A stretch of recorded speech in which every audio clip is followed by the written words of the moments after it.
31ರಲ್ಲಿ ನಿಂತೋಯ್ತು. ಯಾಕಂದ್ರೆ ಆಮೇಲೆ world bank 41ರಲ್ಲಿ ಜಾತಿ ಸಮೀಕ್ಷೆ ಆಗಬೇಕಾಗಿತ್ತು. 41, 42ರಲ್ಲಿ ವರ್ಲ್ಡ್ ಬ್ಯಾಂಕ್ ವರ್ಲ್ಡ್ ವಾರ್ ನಡೀತಾ ಇತ್ತು. ಅದರಿಂದ ನಿಲ್ಲಿಸ್ಬಿಟ್ರು. ಅಲ್ಲಿಂದ ಈಚೆಗೆ ಸ್ವತಂತ್ರ ಭಾರತದಲ್ಲೂ ಕೂಡ ಆಗ್ಲಿಲ್ಲ. ಈಗ ಜಾತಿ ಸಮೀಕ್ಷೆ ನಡೀತಾ ಇದೆ. ಜಾತಿ ಸಮೀಕ್ಷೆ ರಿಪೋರ್ಟ್ ಬರಲಿ, ಅದರಲ್ಲಿ ಕೂತ್ಕೊಂಡು ಒಂದ್ಸಾರಿ ಚರ್ಚೆ ಮಾಡೋಣ. ಆಮೇಲೆ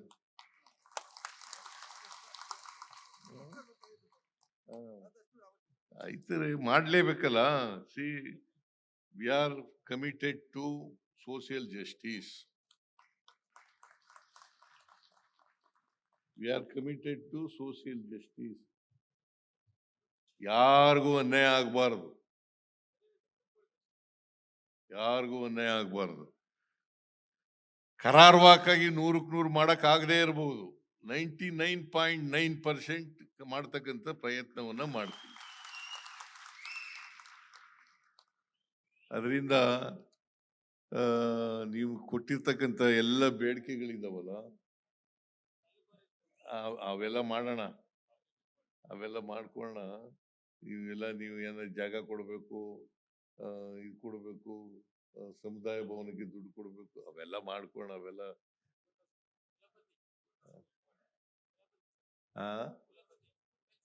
ನೋಡೋಣ. ಈಗ ಕುಲಪತಿ ಮಾಡ್ಬೇಕು ಅಂತ ಹೇಳ್ತಾ ಇದ್ದೀರಿ ನೀವು. ಹಿಂದೆ ಪಬ್ಲಿಕ್ ಸರ್ವಿಸ್ ಕಮಿಷನ್ ಮೆಂಬರ್ ಮಾಡ್ಬೇಕು ಅಂತ ಹೇಳಿದ್ರಿ, ಮಾಡ್ಕೊಡ್ಲಿಲ್ವಾ?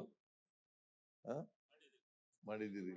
ಅಭಿವೃದ್ಧಿ ನಿಗಮ ಮಾಡಬೇಕು ಅಂತ ಹೇಳಿದ್ರಿ, ಮಾಡಿಲ್ವಾ?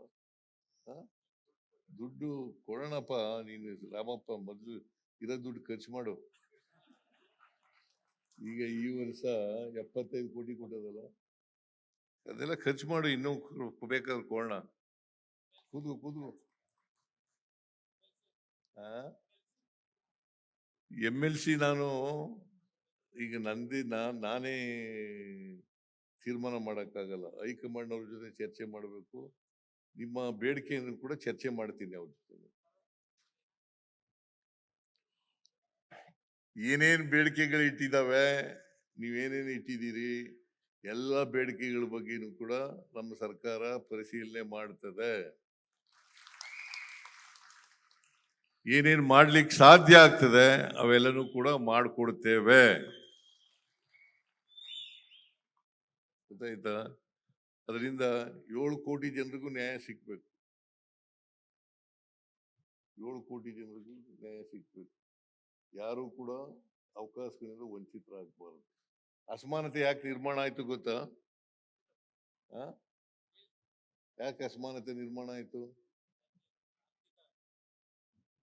ಯಾಕಂತಂದ್ರೆ ಎಲ್ರಿಗೂ ಸಮಾನ ಅವಕಾಶಗಳು ಸಿಕ್ಲಿಲ್ಲ, ಹಾಗಾಗಿ ಅಸಮಾನತೆ ನಿರ್ಮಾಣ ಆಗೋಯ್ತು. ಕೆಲವರಿಗೆ ಮಾತ್ರ ಶಿಕ್ಷಣ ಕಲಿತಕ್ಕಂತ ಅವಕಾಶ ಸಿಕ್ಕಿತ್ತು, ಶೂದ್ರ ವರ್ಗದ ಜನರಿಗೆ ಸಿಕ್ಲೇ ಇಲ್ಲ.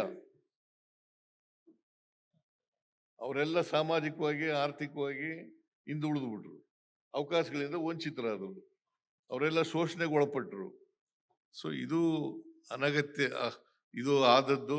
ಅದರಿಂದ ಅದಕ್ಕೆ ಅಂಬೇಡ್ಕರ್ ಹೇಳ್ತಾರೆ, ಮನುವಾದ ಇದೆಯಲ್ಲ, ಮನುಶಾಸ್ತ್ರ, ಬಾಬಾ ಸಾಹೇಬ್ ಅಂಬೇಡ್ಕರ್ ಅವರು ಯಾಕೆ ಸುಟ್ಟಾಕಿದ್ರು? ಅಸಮಾನತೆ ಹೋಗ್ಬೇಕು ಅನ್ನೋ ಪ್ರಯತ್ನ ಪಟ್ರು ಹಿಂದೂ ಧರ್ಮದ ಸುಧಾರಣೆ ಮಾಡ್ಲಿಕ್ಕೆ. ಆಗ್ಲಿಲ್ವಲ್ಲ, ಮನುಶಾಸ್ತ್ರನೇ ಸುಟ್ಟಾಕ್ಬಿಟ್ರು.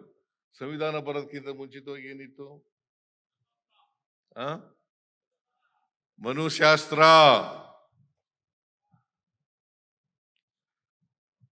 ಅದೇ ನಮಗೆ ಸಾಮಾಜಿಕ ದಾರಿ ದೀಪ ಆಗಿತ್ತು. ನಮ್ಗೆ ಅದು ಸಂವಿಧಾನ ಆದ್ಮೇಲೆ ನಮಗೆ ಸಂವಿಧಾನದ ರೀತಿಯ ಸಂವಿಧಾನದ ಧ್ಯೇಯೋದ್ದೇಶಗಳನ್ನ ಜಾರಿ ಮಾಡ್ತಕ್ಕಂಥ ಕರ್ತವ್ಯ ನಮ್ಮ ಮೇಲೆ ಬಂತು. ನಾವು ಅದನ್ನ ಮಾಡ್ತಕ್ಕಂಥ ಪ್ರಯತ್ನವನ್ನ ಮಾಡ್ತೀವಿ. ಸಂವಿಧಾನ ಏನ್ ಹೇಳ್ತದೆ ಅದನ್ನೆಲ್ಲರೂ ಕೂಡ ಮಾಡ್ತೀವಿ. ಸಂವಿಧಾನ ಏನ್ ಹೇಳ್ತದೆ ಏನ್ರಿ ಶಂಕರಪ್ಪ? ಸಂವಿಧಾನ ಏನು ಹೇಳ್ತದೆ ಅದರಂತೆ ಮಾಡ್ತಕ್ಕಂಥದ್ದು. ಈ ಗ್ಯಾರಂಟಿ ಯೋಜನೆಗಳು ಕೂಡ ಸಂವಿಧಾನದ ರೀತಿನೇ ಮಾಡ್ತಕ್ಕಂಥದ್ದು. ನಿಮಗೆ ಆರ್ಥಿಕವಾಗಿ ಸಾಮಾಜಿಕವಾಗಿ ಶಕ್ತಿ ಬರದಿರೋದ್ರೆ ಜಾತಿ ಹೋಗ್ತದ? ಯಾಕಂದ್ರೆ ನಮ್ಮ ಜಾತಿ ವ್ಯವಸ್ಥೆ ಇದೆಯಲ್ಲ, ಜಾತಿ ವ್ಯವಸ್ಥೆ ಇದು ಜಡತ್ವದಿಂದ ಕೂಡಿರ್ತಕ್ಕಂಥ ಜಾತಿ ವ್ಯವಸ್ಥೆ. ಅದಕ್ಕೆ ಬಸವಾದಿ ಶರಣರು 800 ವರ್ಷಗಳ ಮೇಲ್ ಪ್ರಯತ್ನ ಮಾಡಿದ್ರು ಕೂಡ, ಆಗ್ಲೇನೆ ಪ್ರಯತ್ನ ಮಾಡಿದ್ರು ಕೂಡ ಹೋಗಿಲ್ಲ. ಯಾವ ಧರ್ಮ, ಹಿಂದೂ ಧರ್ಮ ಇರ್ಬೋದು, ಕ್ರೈಸ್ತ ಧರ್ಮ ಇರ್ಬೋದು, ಮುಸಲ್ಮಾನ್ ಧರ್ಮ ಇರ್ಬೋದು, ಸಿಖ್ ಧರ್ಮ ಇರ್ಬೋದು, ಯಾವ ಧರ್ಮನೂ ಕೂಡ ದ್ವೇಷ ಮಾಡಿ ಅಂತ ಹೇಳಲ್ಲ. ದ್ವೇಷ ಮಾಡಿ ಅಂತ ಹೇಳ್ತದ? ಪರಸ್ಪರ ಪ್ರೀತಿ ಮಾಡಿ. ಅದಕ್ಕೆ ನಮ್ಮ ಸಂವಿಧಾನದ ಮೂಲ ತತ್ವಗಳೇನಪ್ಪ ಅಂತಂದ್ರೆ ಸ್ವಾತಂತ್ರ್ಯ, ಸಮಾನತೆ, ಭ್ರಾತೃತ್ವ. ಸ್ವಾತಂತ್ರ್ಯ, ಸಮಾನತೆ, ಭ್ರಾತೃತ್ವ, ಇವು ಮೂಲ ತತ್ವಗಳು. ಇದನ್ನ ಮಾಡಲಿಕ್ಕೆ ಪ್ರಯತ್ನ ಮಾಡೋಣ. ನಾವು ಎಲ್ಲ ಜಾತಿಗಳನ್ನು ಪ್ರೀತಿಸೋಣ, ಅವರು ಪ್ರೀತಿಸೋ ರೀತಿ ಮಾಡೋಣ. ನಾವು ಎಲ್ಲ ಜಾತಿಗಳನ್ನು ಪ್ರೀತಿಸೋಣ, ಎಲ್ಲ ಧರ್ಮಗಳನ್ನು ಪ್ರೀತಿಸೋಣ. ಅದಕ್ಕೆ ಅಂಬೇಡ್ಕರ್ ಏನು ಹೇಳಿದ್ದಾರೆ ಸಂವಿಧಾನದಲ್ಲಿ ಅಂತಂದ್ರೆ, ಇನ್ನೊಂದು ಧರ್ಮದ ಬಗ್ಗೆ ಸಹಿಷ್ಣುತೆ ಇರಬೇಕು. ಆ ಸಹಿಷ್ಣುತೆಯನ್ನು ಬೆಳೆಸ್ಕೊಳ್ತಕ್ಕಂಥ ಕೆಲಸವನ್ನು ಮಾಡಬೇಕು. ಮನುಷ್ಯನನ್ನ ಪ್ರೀತಿಸಬೇಕು, ಮನುಷ್ಯನನ್ನ ದ್ವೇಷಿಸಬಾರದು. ಆ ಕೆಲಸ ನಾವೆಲ್ಲ ಮಾಡೋಣ. ಅದೇ ಸಿದ್ದರಾಮೇಶ್ವರ ನಮಗೆ ಬೋಧಿಸಿದ್ದದು.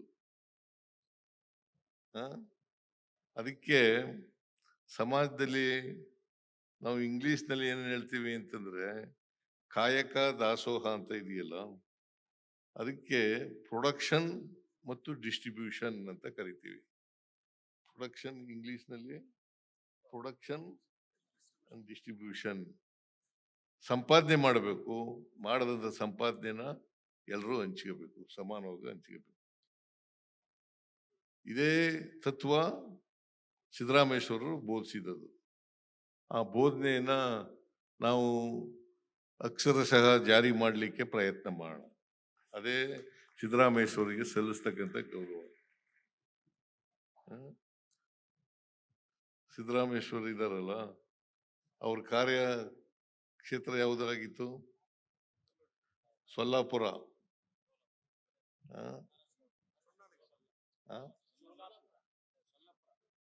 ಸೊಲ್ಲಾಪುರ ಅಲ್ವೇನೆಯ? ಸೊಲ್ಲಾಪುರ ಅವ್ರ ಕಾರ್ಯಕ್ಷೇತ್ರದೊಳಗಡೆ. ಈಗ ಅವರು ಕರ್ಮಯೋಗಿ ಅಂತ ಯಾಕೆ ಕರಿತೀವಿ ನಾವು ಅವ್ರಿಗೆ? ಕಾಯಕ ಮಾಡದ ಅಷ್ಟೇ ಅಲ್ಲ, ಕಾಯಕನೇ ಪರಮೋಚ್ಚ, ಕಾಯಕವೇ ಕೈಲಾಸ ಅಂತ ತಿಳ್ಕೊಂಡಿದ್ರು. ಅದಕ್ಕೋಸ್ಕರ ಯಾವಾಗಲೂ ಕೂಡ ನಿರಂತರವಾಗಿ ಕಾಯಕ ಮಾಡ್ತಾ ಇದ್ರು. ಕಾಯಕ ಮಾಡದೆ ಬದುಕಬಾರದು ಯಾರುವೆ. ಪ್ರತಿಯೊಬ್ರು ಕೂಡ ಕಾಯಕ ಮಾಡಬೇಕು. ಅದಕ್ಕೆ ಉತ್ಪಾದನಾ ಪ್ರಕ್ರಿಯೆಯಲ್ಲಿ ಪ್ರತಿಯೊಬ್ರು ಕೂಡ ಭಾಗವಹಿಸಬೇಕು. ಆ ಉತ್ಪಾದನೆ ಆದದನ್ನು ಎಲ್ಲರೂ ಸಮಾನವಾಗಿ ಹಂಚ್ಕೋಬೇಕು. ಇದೇ ಸಿದ್ದರಾಮೇಶ್ವರರು ಹೇಳದಂತ ವಿಚಾರ. ಈ ವಿಚಾರ ಇಟ್ಕೊಂಡು ಅದನ್ನ ಅಕ್ಷರಶಃ ಪಾಲನೆ ಮಾಡ್ತಕ್ಕಂಥ ಕೆಲಸವನ್ನ ನಾವೆಲ್ಲ ಮಾಡೋಣ. ನೀವು ಕೊಟ್ಟಿರ್ತಕ್ಕಂಥ ಬೇಡಿಕೆಗಳನ್ನೆಲ್ಲ ಯಾವುದನ್ನ ತಕ್ಷಣ ಮಾಡೋಕ್ಕಾಗ್ತದೆ, ಯಾವುದನ್ನ ಆಮೇಲೆ ಮಾಡೋಕ್ಕಾಗ್ತದೆ, ಅವನ್ನ ಮಾಡ್ತಕ್ಕಂಥ ಪ್ರಯತ್ನವನ್ನ ಪ್ರಾಮಾಣಿಕವಾಗಿ ಮಾಡ್ತೇನೆ ಅಂತಕ್ಕಂಥ ಮಾತುಗಳನ್ನ ಹೇಳಿ ನಿಮಗೆಲ್ಲ ಮತ್ತೊಮ್ಮೆ, ರಾಜ್ಯದ ಜನತೆಗೆ ಮತ್ತೊಮ್ಮೆ ಸಿದ್ದರಾಮೇಶ್ವರ ಜಯಂತ್ಯೋತ್ಸವದ ಶುಭಾಶಯಗಳನ್ನು ಹೇಳಿ ನನ್ನ ಮಾತುಗಳನ್ನು ಮುಗಿಸ್ತೇನೆ. ಜೈ ಹಿಂದ್, ಜೈ ಕರ್ನಾಟಕ, ಜೈ ಸಂವಿಧಾನ್. ಲೇಟೆಸ್ಟ್ ಹಾಗೂ ಇಂಟ್ರೆಸ್ಟಿಂಗ್ ಸುದ್ದಿಗಳಿಗಾಗಿ ಬಾಸ್ ಟಿವಿ ಕನ್ನಡ ಚಾನೆಲ್ನ ಸಬ್ಸ್ಕ್ರೈಬ್ ಮಾಡಿ. ಹಾಗೆಯೇ ಬೆಲ್ ಐಕಾನ್ ಪ್ರೆಸ್ ಮಾಡಿ. ಇದರ ಜೊತೆಗೆ ಫೇಸ್ಬುಕ್, ಇನ್ಸ್ಟಾಗ್ರಾಮ್, ಎಕ್ಸ್ನಲ್ಲೂ ಮಿಸ್ ಮಾಡದೆ ಫಾಲೋ ಮಾಡಿ.